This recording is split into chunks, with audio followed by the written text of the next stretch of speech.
What is happening, everybody? James Hancock here, and back to review the new movie Random Acts of Violence, which is coming to Shudder on Thursday, August 20th. Shudder did me the favor of giving me early access to the movie, so not to worry, I will be keeping this review 100% spoiler-free. But Random Acts of Violence is a movie that both stars and is directed by Jay Baruchel. I'm a pretty big fan of his work from comedies like This Is the End, a more family-friendly fare like How to Train Your Dragon. But for me, Jay Baruchel's stock soared back in 2017 when he directed the movie Goon: Last of the Enforcers, the sequel to the first. I thought that movie was absolutely fucking hysterical, with some extraordinary scenes of complete and total barbaric savagery. And there's this one scene involving Russian brothers in the locker room, which I think I've seen about 100 times at this point. In any event, I'm all in on Jay Baruchel's efforts to try to pivot into being more of a filmmaker and a storyteller. And while with this particular movie I might have a few issues with the ending, overall I have to admit I thoroughly enjoyed it. And I think there's an audience of horror freaks and comic book freaks out there that will likely enjoy it as well. So the premise for this movie is pretty straightforward, where you have a successful comic book writer and artist named Todd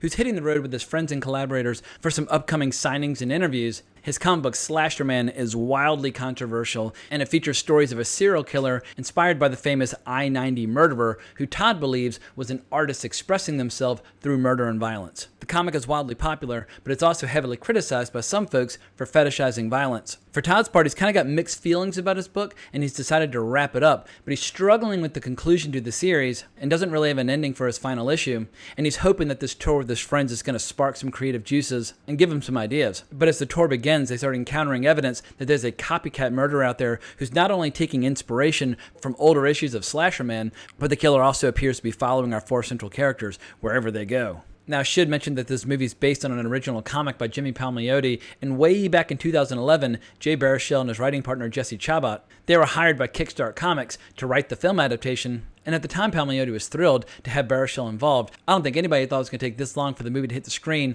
although to be fair, it played a fantastic fest last year and came out in Canada, I think, maybe about a month ago.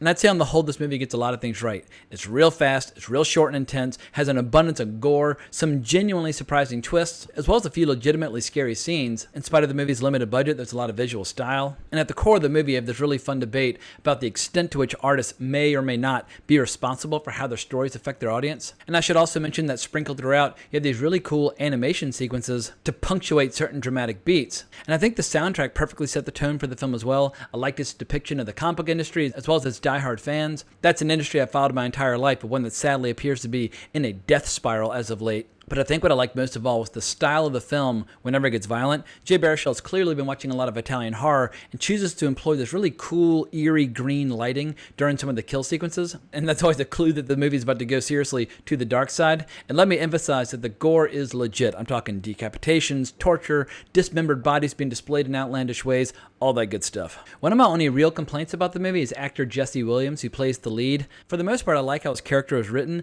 but as a performer, I didn't really like how Jesse Williams approached the character. He uses this acting style that seems limited to one really intense expression that he uses over and over again, no matter what tense scenario the character might be facing in the movie. But the rest of the cast is pretty good. I always enjoy seeing Jordana Brewster on the screen, but the cast member that I liked most by far was Jay Baruchel. This movie is obviously much more serious than his previous efforts as a director, but he's so naturally funny that he manages to make me howl even when he's screaming in terror. Frequently, his fear in this movie is totally sincere, but anytime you start to hear his voice crack, and it often does, I can't help but crack up. But as I mentioned before, the movie explores one of my favorite subjects, the debate over whether or not an artist bears any responsibility for the actions of those who consume their work. It comes up over and over again in the context of video games, comics, movies, television, you name it, and I don't think it's an issue that's ever going to go away. Some of the most notorious examples in history that I can think of are like when John Hinckley Jr. tried to assassinate Reagan due to his obsession with the movie Taxi Driver. And you also had a case with the movie A Clockwork Orange, where both Stanley Kubrick and Warner Brothers agreed to pull the film from distribution in the UK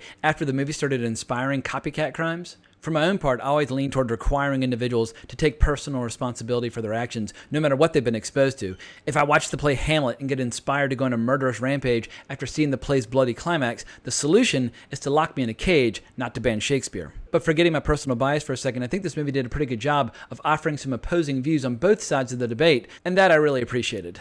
But my one big knock against this movie is the ending, where it feels like the movie just seems to run out of gas entirely, and suddenly they just call it a wrap, in my opinion, prematurely. Don't get me wrong, I love short, tight, economical feature films, But this movie's ending, it isn't frightening. It's not particularly revelatory when it comes to the surprises of the plot. And overall, emotionally, it just left me wanting more. But no matter how emotionally unsatisfying I found the ending to be, I think this movie's definitely worth a look for any and all horror fans, especially if they've ever had an interest in reading comics. So I wish I could dive into some of the really fucked up gory moments that this movie presents, because this movie definitely does not tap the brakes on any of that. And it's not just gore, it's really creative, artistic gore. So I think there's a very good chance that this movie's going to find an audience within the community of people who go to the dark side with their entertainment. But for me, it's a shame that I can't give this movie a full-throated recommendation, because I do have a lot of issues with how the movie completely, totally falls off in the final 10, 15, 20 minutes. That said, I'm starting to really like Jay Baruchel as a director, and I will always show up to see what he's working on, because as far as I'm concerned, he's 2 for 2. I really liked Goon the Last Enforcer, and I really enjoyed this, in spite of all my nitpicking.